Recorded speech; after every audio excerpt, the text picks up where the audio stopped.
Chapter 12. Trouble with Authority. What was left of the morning passed uneventfully. Omri even got a few sums done. By the time the first whiffs of school lunch were beginning to flood through the classrooms, Omri was congratulating himself on a stroke of genius in putting the two little men together. There had not been another peep out of either of them, and when Omri took an opportunity, when the teacher's back was turned, to open his pocket stealthily and peer down into it, he was pleased to see them sitting in the bottom of it, face to face, apparently having a conversation, for they were both gesticulating with their arms. There was too much noise all around for Omri to be able to hear their tiny voices, though. He had given some thought to the matter of their lunch. He would separate them for that, one in each pocket, and slip some dry bits of food down to them. Omri let himself play with a wonderful fantasy of what the other kid's reaction would be if he casually brought them out and sat them on the edge of his plate. Funny to think that he would certainly have done it only a week ago, without even thinking about the dangers. The bell rang at last, and there was the usual stampede, and Omri found himself in the line next to Patrick. "Come on, then. Hand them over," Patrick whispered over his tray as they shuffled forward toward the fragrant food slots. "Not now. Everyone would see. You said at lunchtime." "After lunch." "Now, because I want to feed them." "Well, you can have Boone, but I want to feed Little Bear." "You said I could have them both," said Patrick, no longer in a whisper. Others in the line began to turn their heads. "Will you shut up?" hissed Omri. "No," said Patrick in a loud, clear voice. He held out his hand. Omri felt trapped and furious. He looked into Patrick's eyes and saw what happens even to the nicest people when they want something badly and are determined to get it, come what may. Omri slammed his empty tray down on the floor and, taking Patrick by the wrist, pulled him out of the line and into a quiet corner of the hall.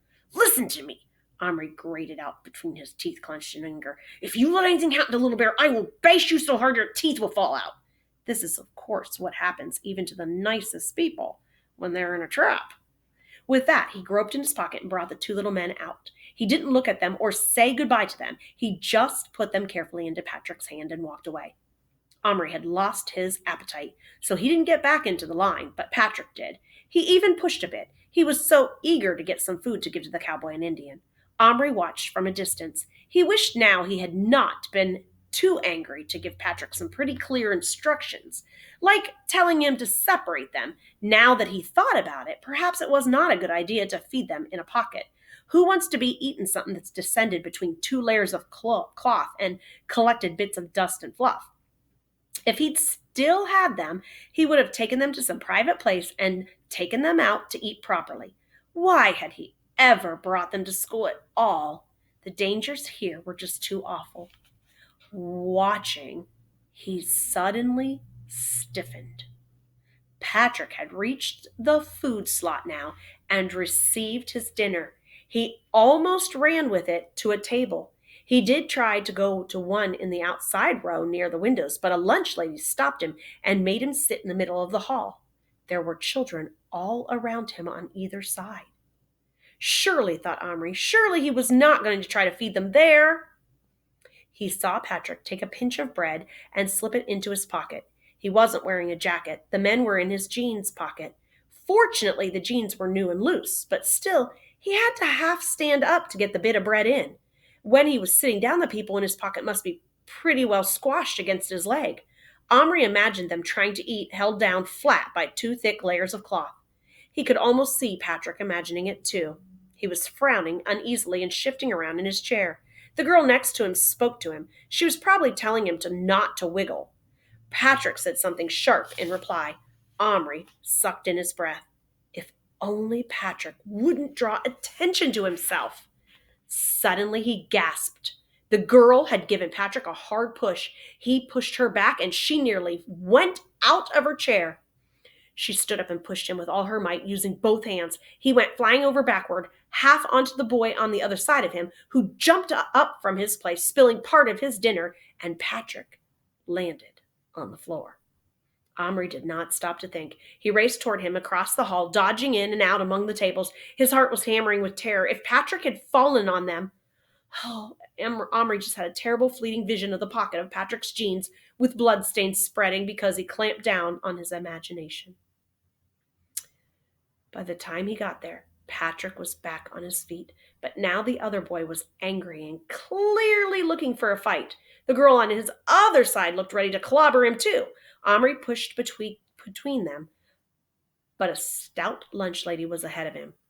Ear, what's going on? She asked, barging in with her big stomach and sturdy arms. She grabbed Patrick with one hand and the other boy with the other and kind of dangled them at arm's length like a pair of cats. No fighting in here. Thank you very much, or it'll be off to the headmaster's office before you can say knife the old boomin' pack of you. She dumped them down in their separate chairs as if they'd been bags of shopping. Get that? They were both thoroughly tasseled and red-faced. Omri's eyes shot down to Patrick's thigh. No blood. No movement either, but at least no blood. Everyone began to eat again as the stout lunch lady stamped away, tut-tutting as she went. Omri leaned over to the back of Patrick's chair and whispered out of a dry mouth, Are they all right? How do I know? Said Patrick sulkily, but his hand crept down and delicately explored the slight bump on the top of his leg where his pocket was. Omri held his breath. Yeah, they're okay, they're moving, Patrick muttered. Omri went out into the playground. He felt too jumpy to stay indoors or eat anything. How would he get them back from Patrick, who quite obviously was not a fit person to have in charge of them? Nice as he was as a friend, he just wasn't fit. It must be because he didn't take them seriously yet. He simply did not seem to realize that they were people. When the bell rang, Omri still hadn't come to any decision. He hurried back into the school, and Patrick was nowhere to be seen. Omri looked around for him frantically. Maybe he'd gone into the toilet to be private and give the men something to eat. Omri went in there and called him softly, but there was no answer. He returned to his place in the classroom. There was no sign of Patrick, and there continued to be no sign of him until about halfway through the lesson. Not one word of which Omri took in. He was so worried. At last, when the teacher turned her back to write on the board, Patrick slipped around a partition, rushed across the room silently, and dropped into his chair. Where have you been? Omri asked under his breath. In the music room, said Patrick smugly. The music room was not a room at all, but a little alcove off the gym in which the musical instruments were stored, together with some of the bulkier apparatus like the long horse. I sat under the horse and fed 'em, he muttered out of the side of his mouth. Only they weren't very hungry. I bet they weren't, said Omri, after all that they had been through. Cowboys and Indians are used to rough treatment, Patrick retorted. Anyway, I left some food in my pocket for later if they want it. It'll get all squashy. Oh, so what? Don't fuss so much. They don't mind. How do you know what they mind? Asked Omri hotly, forgetting to whisper. The teacher turned around. Oh ho, so there you are, Patrick. And where have you been, may I inquire? Sorry, Miss Hilton. I didn't ask if you were sorry. I asked where you have been. Patrick coughed and lowered his head. In the toilet, he mumbled. For nearly 20 minutes? I don't believe you.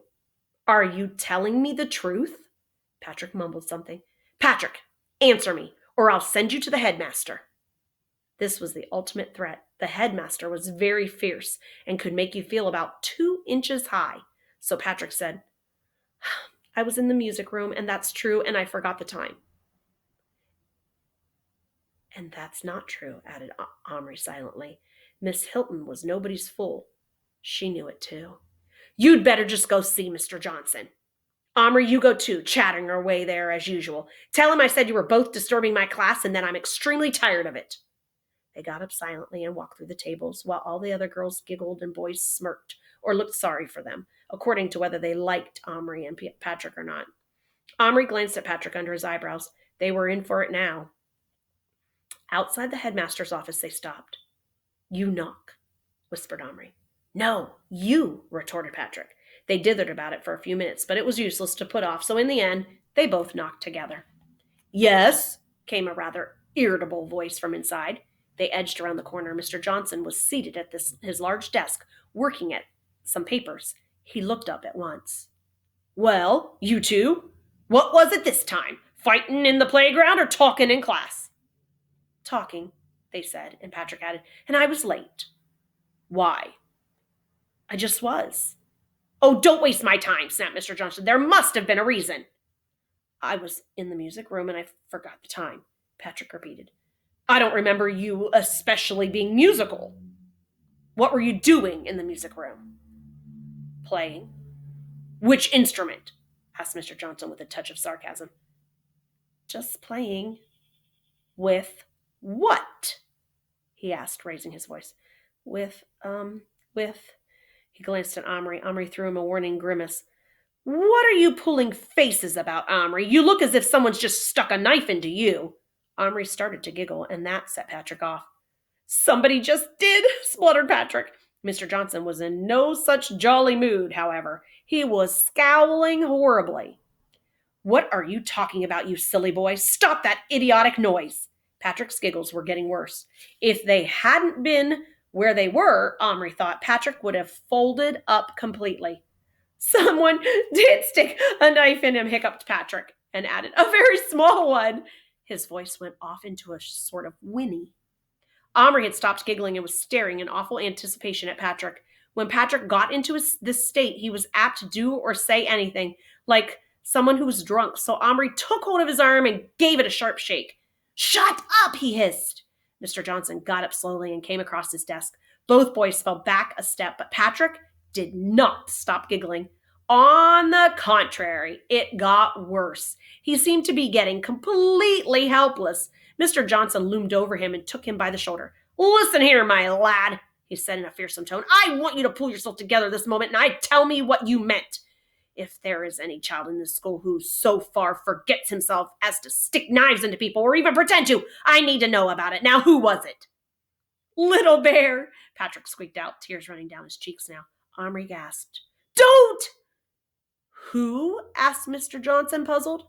Patrick did not answer. He couldn't. He was now speechless with nervous, almost hysterical laughter. Mr. Johnson gave him a shake of his own that rocked him back and forth on his feet like one of those weighted dolls that won't fall down. Simile.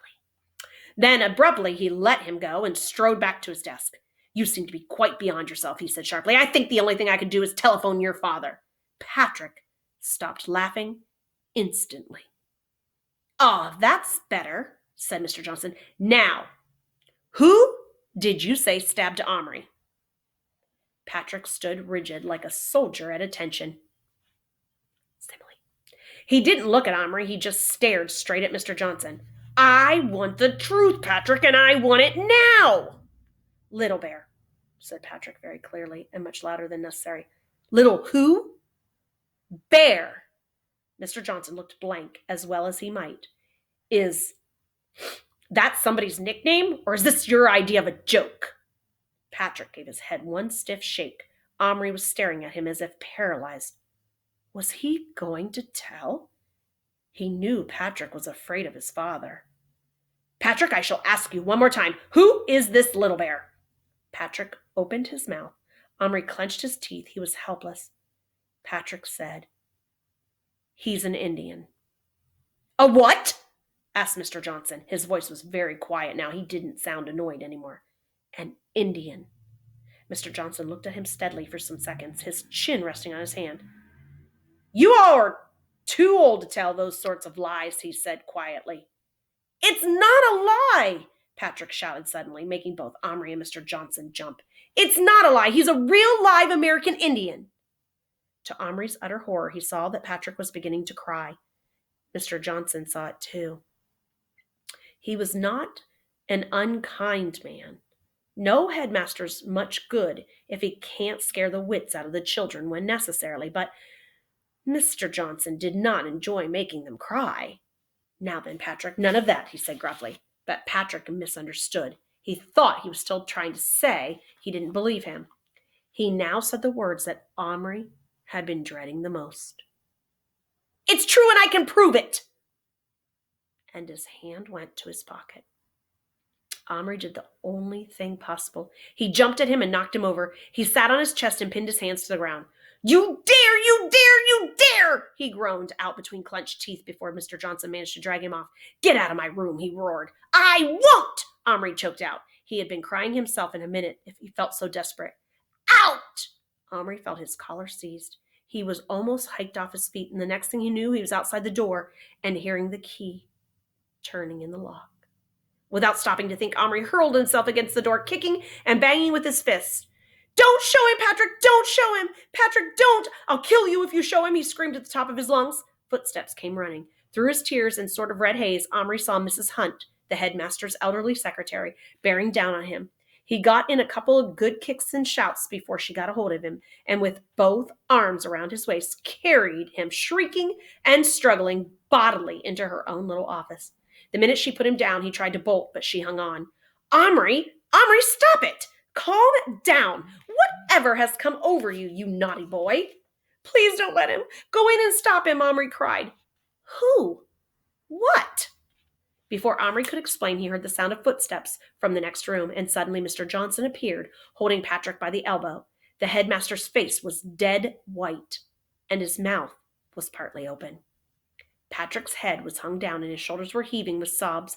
One look at them told Omri the worst. Patrick had shown him. Chapter 13 is Art and Accusation.